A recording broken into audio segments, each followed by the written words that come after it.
انہیں یہ دے رہا ہوتا ہے خبردار لاکھوں شیعوں میں کھڑے ہو کر بھی ہاتھ مان کے نماز پڑھنی پڑے تو پڑھ لینا، شیعہ مارتے نہیں ہیں۔ صلوات پڑھیں گے محمد و آل محمد۔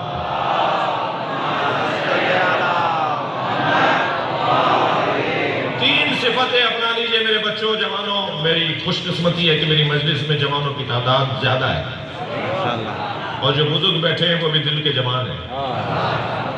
تو تین صفتیں اپنا لیجئے۔ سب سے پہلی صفت بہادری، شجاعت۔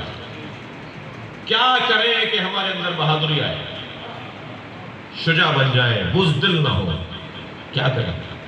نسخہ دے رہا ہوں، میرے مولا علی کا دیا ہوا نسخہ ہے، میرا نہیں ہے۔ ڈاکٹر صاحب مولا علی فرماتے ہیں کہ جس چیز سے تمہیں ڈر لگے وہی کام کر کے دکھاؤ، خود بخود بہادر بن جاؤ۔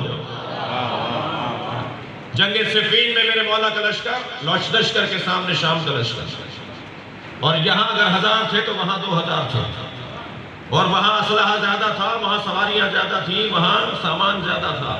مولا کا لشکر تیار ہو رہا ہے، علی نے پہلا خطبہ ارشاد فرمایا۔ میرے مولا نے خطبے میں ارشاد فرمایا جو سامنے لشکر آیا کھڑا ہے یہ ہمارا دشمن نہیں ہے، اور پورا خطبہ دے دیا اس بات پہ کہ یہ ہمارا دشمن نہیں ہے۔ تو ایک کھڑا ہو گیا ہمارے مولا کا چاہنے والا، ایک مولا کے لشکر کا لشکری سپاہی، اور آواز دے کر کہنے لگا یا علی ہمیں مارنے آئے ہیں، آپ فرماتے ہیں ہمارے دشمن نہیں ہے؟ جملہ سنے مولا کا نہج البلاغہ میں، مولا فرماتے ہیں یہ ہمارے دشمن نہیں ہے، تمہارے اندر کا خوف تمہارا دشمن ہے۔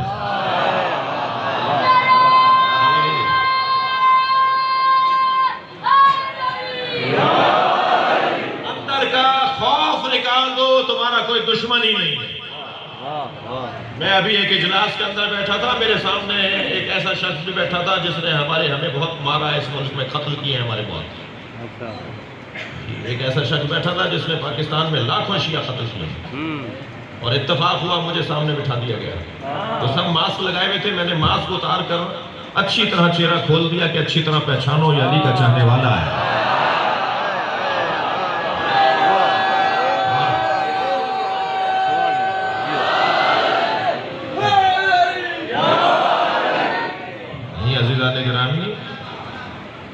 علی کا چاہنے والا اور بزدل ہو جائے، کبھی اگر پھر بچوں جوانوں کو نسخہ دے رہا ہوں، کبھی کسی افسر کے سامنے چلے جاؤ، کسی ایسے بندے کے سامنے چلے جاؤ جس کا روب تم پر پہلے سے ہو، اور وہاں جا کے بیٹھو اور دل کی دھڑکنیں بڑھنے لگیں، تو زیادہ پریشان ہونے کی ضرورت نہیں ہے۔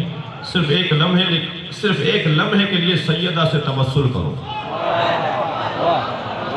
ایک لمحے کے لیے رابطہ اپنا ماں بی بی سے۔ بی بی آپ کا نوکر ہے، بی بی آپ کا نوکر بیٹھا ہوا ہے سامنے، یعنی میں اس کا بی بی آپ کا نوکر، میں اس کے سامنے بیٹھا ہوا ہوں۔ آپ یقین جانیے کہ جو طاقت آپ کے اندر آئے گی، یہ ساری روحانی باتیں کر رہا ہوں میں، یہ ساری روحانی باتیں ہو رہی ہیں، یہ کسی کتاب میں نہیں ملے گی، تجربہ کر کے بتانا پڑے گا۔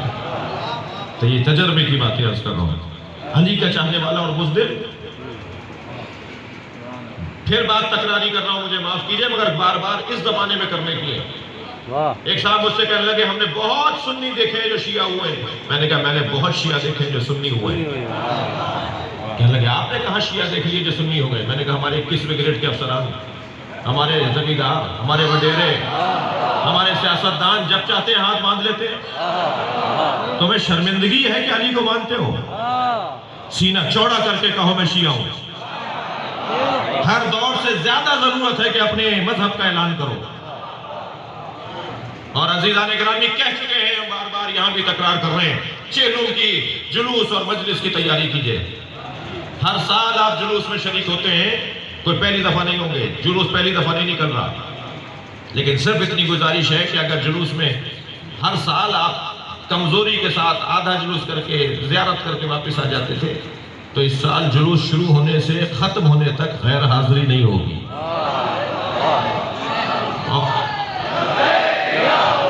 مل کے جواب دیں۔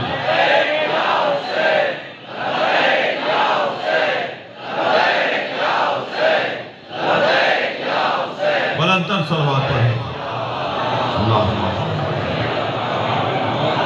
تھک تو نہیں رہے میری باتوں سے؟ ہر سال سے زیادہ جلوسوں میں شرکت ہوگی، اور جو ویل چیئروں پر بزرگ ہیں انہیں بھی باہر لے آئیے، جو گودوں کے بچے ہیں انہیں بھی باہر لے آئیے، اور پورے جلوس میں چند جھنڈے پاکستان کے بھی ہوں گے، مختلف جگہوں پر نظر آنے چاہیے ہاتھ میں پاکستان کے جھنڈے۔ ہم بتانا چاہتے ہیں کہ اس ملک میں عزادار زیادہ ہے یا دشمن عزادار زیادہ ہے، اور ہم کوئی نیا کام نہیں کر رہے، ہمارا شہری، قانونی، آئینی، فردی، شخصی یہ حق ہے۔ تو پہلا وہ بندہ کیا کریں کہ کیا کمزوریاں دور کریں کہ ہمیں اور ذمہ داریاں مل جائیں؟ ایک شجاعت، بہادری۔ کچھ جانوروں کی صفات کو اپنانے کا اہل بیت نے ہمیں حکم دیا ہے جی، جو ائمہ کی زبان سے جانوروں کی خوبیاں بیان ہوئی ہیں نا، تو کچھ جانور ہیں، کبوتر کے اندر ایک خوبی ہے، گھوڑے کے اندر ایک خوبی ہے، حتی سانپ کے اندر کچھ خوبیاں ہیں، بچھو کے اندر کچھ خوبیاں ہیں۔ اور آپ کے گھروں میں ابھی یا پہلے پلی بھی ہوں گی مرغیاں۔ مرغی سب سے زیادہ پرندوں میں بزدل پرندہ ہے، ذرا پتھر پھینکیے، ڈنڈی پھینکیے، ہاتھ کا اشارہ کیے، ڈر کے بھاگ جائے گی، بزدل پرندہ ہے۔ لیکن جب اس کے انڈوں سے بچے نکل آتے ہیں تو یہ چیل سے لڑ جاتی ہے، کتے بلی سے لڑ جاتی ہے، انسان اگر اس کے بچوں کے قریب آئے تو انسان کو پر مارتی ہے، چونچ مارتی ہے، لات مارتی ہے۔ یہ انڈوں میں بچے نکلنے سے پہلے بزدل تھی، بچے کے آ جانے کے بعد یہ بہادر کیسے ہو گئی؟ فرق یہی ہے کہ اسے کسی سے محبت ہو گئی ہے۔ اگر کسی سے محبت ہو جائے تو بہادری آ جاتی ہے۔ ہمیں علی سے محبت بڑھانی ہوگی تاکہ بہادری آ جائے۔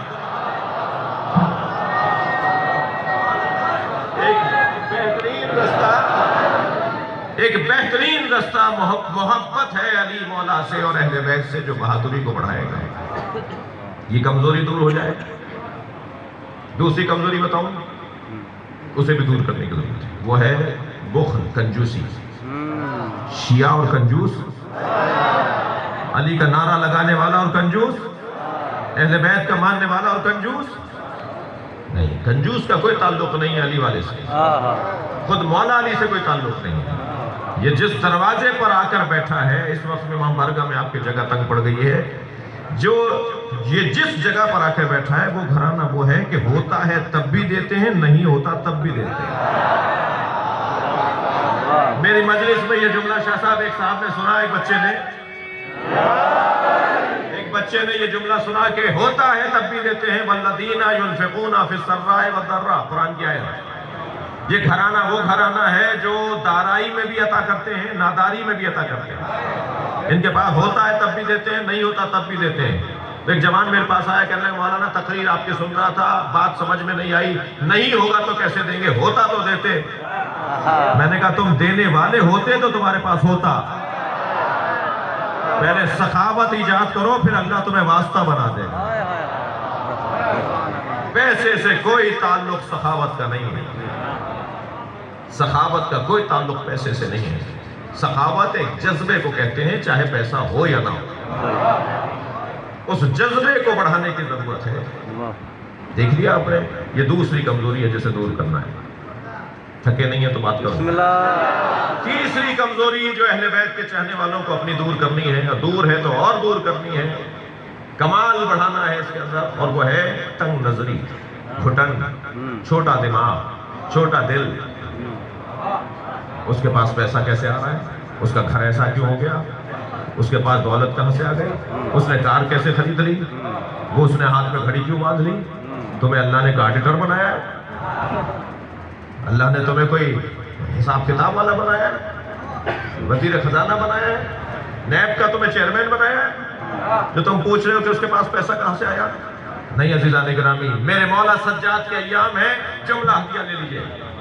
جب میرے مولا سجاد کو معلوم ہوتا تھا کہ اللہ نے کسی کو نعمت عطا کی ہے تو امام سجدہ کر کے اللہ کا شکر ادا کرتا ہے۔ اہل بیت کا چاہنے والا خوشحال ہو رہا ہے۔ میرے پاس اگر گاڑی نہیں ہے، کسی بھائی کے پاس آ گئی، کوئی بات نہیں، اس کے پاس آنی چاہیے، مجھے بھی اللہ عطا کرے گا، اپنا دل تو بڑا کروں۔ چھوٹے دماغ والا شیعہ نہیں ہوتا، تنگ نظر شیعہ نہیں ہوتا۔ خبردار، مجلسوں سے ہماری تربیت یہ ہو رہی ہے کہ اگر مجلس میں کوئی ہندو آ کر بیٹھا ہے تو پہلے اسے نیاز کھلانا، اگر مجلس میں کوئی سنی آ کر بیٹھا ہے تو پہلے اسے نیاز کھلانا۔ یہ کون سا کارنامہ ہے خود نیاز بنائی خود کھا لی؟ کارنامہ تو یہ ہے کہ انہیں کھلائیں کہ جو مہمان حسین ہے۔ یہ مجلس میں جو آیا ہے یہ امام حسین کا مہمان ہے۔ شیعہ امام حسین کی عزاداری کے مالک نہیں ہے، نوکر ہیں، اور نوکروں کو اپنی اوقات میں رہنا چاہیے، مالک کے مہمانوں کا خیال کرنا چاہیے۔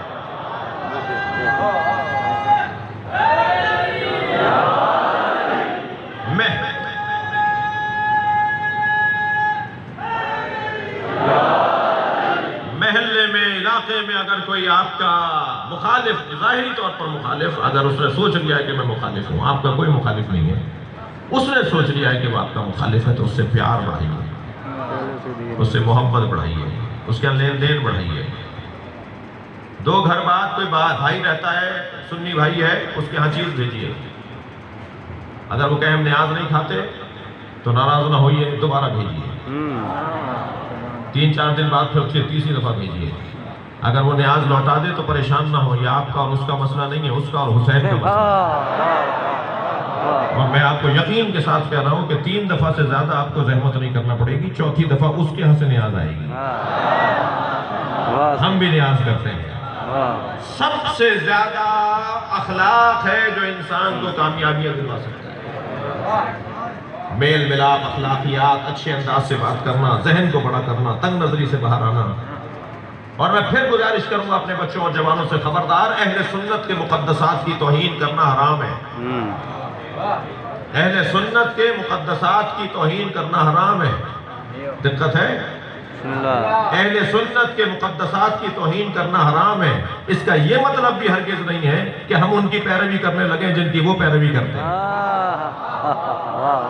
نہیں، ہم جو پیروی کرتے ہیں ان سے زیادہ اچھے ہوتے تو ہم کسی اور کو کرتے ہیں،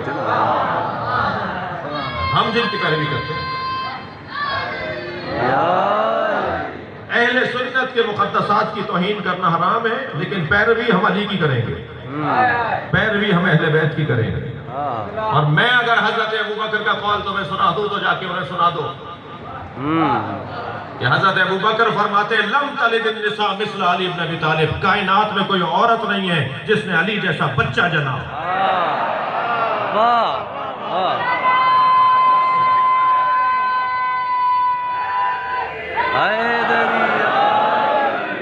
لہذا علی علی ہے بھائی، مولا علی کے ساتھ کسی کا مقایسہ نہیں ہے، مگر یہ ذہن میں رہے کہ ہم اپنے بھائیوں کے مقدسات کی توہین نہیں کریں گے۔ ذوبوا فی علی کما ہوا ذاب اللہ، علی میں اتنے گم ہو جاؤ کہ علی میں ایسے گم ہو جاؤ کہ جیسا علی اللہ میں گم ہو گیا۔ بھائی ذرا میں کچھ کہنا چاہ رہا ہوں، ذرا توجہ کریں گے۔ ذوبوا فی علی، علی میں ایسے گم ہو جاؤ کما ہوا ذاب اللہ، کما ہوا ذاب فی اللہ، جیسے علی اللہ میں گم ہو گیا۔ گلاس رکھا ہے یا نہیں؟ بسم اللہ۔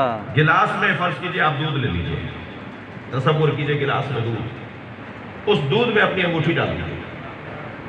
یہ انگوٹھی جب دودھ میں چلی جائے گی تو اس انگوٹھی کو سوائے دودھ کے کچھ اور نظر نہیں آئے گا، باہر رہے گی تو بہت کچھ دیکھ رہی ہوگی، لیکن جب یہ دودھ میں چلی جائے گی تو اس کے چاروں طرف اوپر نیچے ایک ہی چیز ہوگی، اور وہ ہے دودھ۔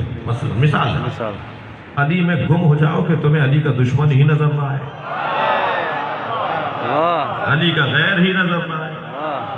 کہاں وقت رہ گیا ہمارے پاس، کہاں وقت ہے علی کے علاوہ کسی اور پہ غور کرنے کا؟ کیا ہم نے مولا کے فضائل سارے پڑھ لیے، سارے بتا دیے؟ نہیں عزیزان گرامی، اپنی قوم کو پیغام دے رہا ہوں، خبردار، حالات عجیب و غریب سے بنائے گئے ہیں۔ گھنٹی باندھی گئی ہے ایک ذاکر کے گلے میں، قصہ تو کچھ اور ہے، قصہ کچھ اور ہے۔ 70 سالوں میں پہلی دفعہ یہ بھی تو ہوا ہے کہ پاکستان میں نعرہ لگا بے خطا بے گناہ حضرت فلاں حضرت فلاں۔ 70 سالوں میں یہ بھی تو پہلی دفعہ ہوا ہے کہ جناب زہرا کو کہا جائے کہ بی بی معاذ اللہ خطا پڑتی ہے۔ 70 سالوں میں صرف یہی نہیں ہوا جو آپ کو نظر آیا، کچھ ہمیں بھی نظر آیا جو 70 سالوں میں نہیں ہوا۔ جی 70 سالوں میں تو بہت، اس سال تو بہت کچھ ہوا ہے، لہٰذا ہم بہت ہی اطمینان کے ساتھ بات کر رہے ہیں. یہ پورا کھیل ہے اور اس کھیل کی جڑ تک ہم پہنچ گئے ہیں. ہم اخبار کی سرخیاں پڑھ کر نظریہ نہیں بناتے، ہم نہج البلاغہ پڑھ کر نظریہ بناتے ہیں.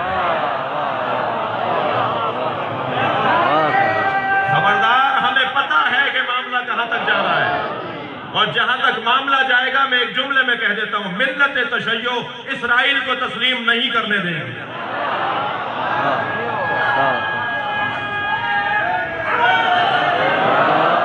بلندتر صلوات پڑھیں محمد و آل محمد.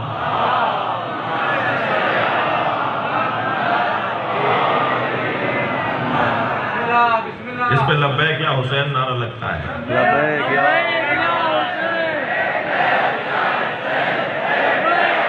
مل کر جواب دیجیے.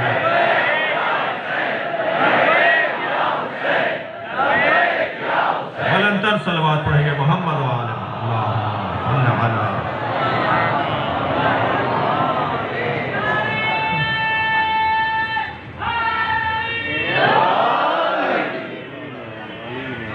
آپ کو کہیں اور تو نہیں جانا؟ توجہ ہے. بسم اللہ. اللہ کا کسی سے زندہ باد، زندہ باد، زندہ باد، مردہ باد، مردہ باد.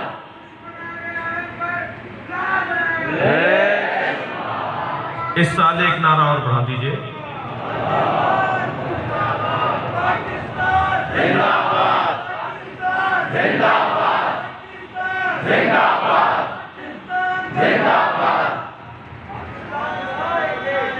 پاکستان بنایا تھا، پاکستان بنائیں گے، پاکستان بنایا تھا، پاکستان بنائیں گے، پاکستان بنایا تھا، پاکستان بنائیں گے. ماشاءاللہ. حب الوطن من الایمان، وطن سے محبت ایمان کا حصہ ہے. لہذا یہ ذہن میں رہے کہ ہم کوئی سیاسی نعرہ نہیں لگا رہے ہیں، اور کربلا سے بڑھ کر تو کوئی حکمت ہی نہیں ہے. لہذا اللہ کا میں مضمون پر آ رہا ہوں، اللہ کا نہ کسی سے پڑوس، نہ اللہ کی کسی سے رشتہ داری. اللہ میرٹ کی بنیاد پر، قابلیت کی بنیاد پر، صلاحیت کی بنیاد پر منصب عطا کرتا ہے. لہذا اللہ نے اس گھرانے کو جو منصب عطا کیا ہے وہ قابلیت کی بنیاد پر. وَجَعَلْنَا مِنْهُمْ أَئِمَّةً يَهْدُونَ بِأَمْرِنَا، ہم بناتے ہیں ان میں سے کچھ کو امام. ان میں سے کچھ کو، جن میں عباس بھی ہیں نا، ان میں سے کچھ کو امام بناتے ہیں. ان میں سے کچھ کو بناتے ہیں، جس میں عباس بھی ہے ان میں سے حسین کو امام بناتے ہیں. صلوات پڑھیں ذرا محمد و آل محمد.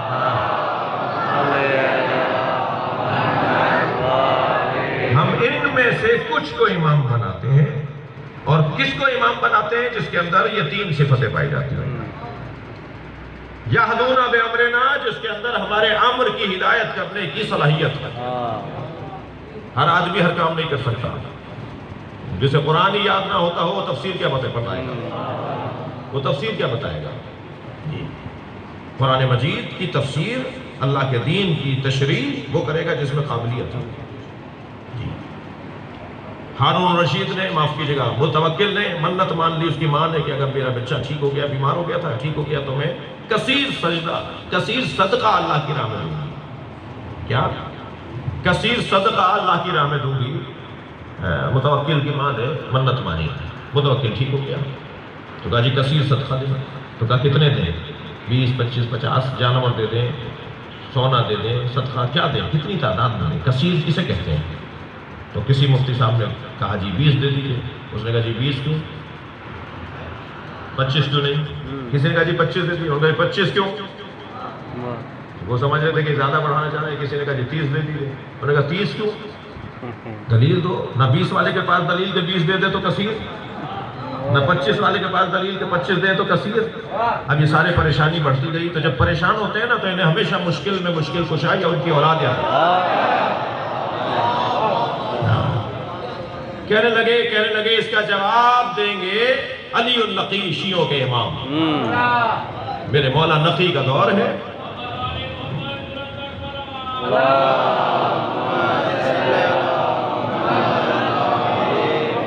تو جب امام سے پوچھا گیا کہ منت مانی تھی، منت پورا کرنا چاہتے ہیں اور منت یہ تھی کہ کثیر صدقہ اللہ کی راہ میں دینا ہے، تو کتنی چیزیں دے دی جائیں، تعداد کتنی ہو، کثیر کسے کہتے ہیں؟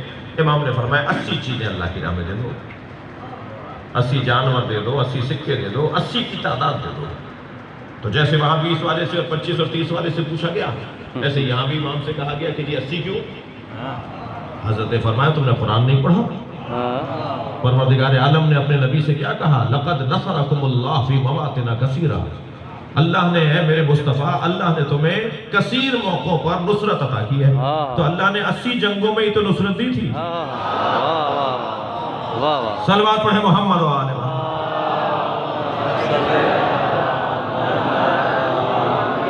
تو سب سے پہلی صفت کیا؟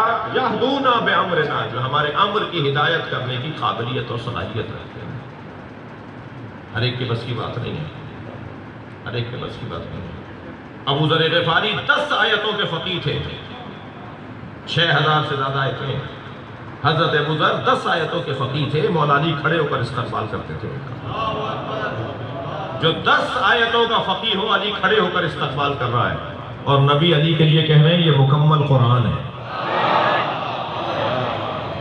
مولا علی خود فرما رہے ہیں جنگ صفین میں کہ میں بولتا قرآن ہوں، یہ جو کھالوں پر اٹھایا گیا ہے، جو نیزوں پر قرآن اٹھایا گیا ہے، یہ بولتا نہیں ہے، میں بولتا ہوں۔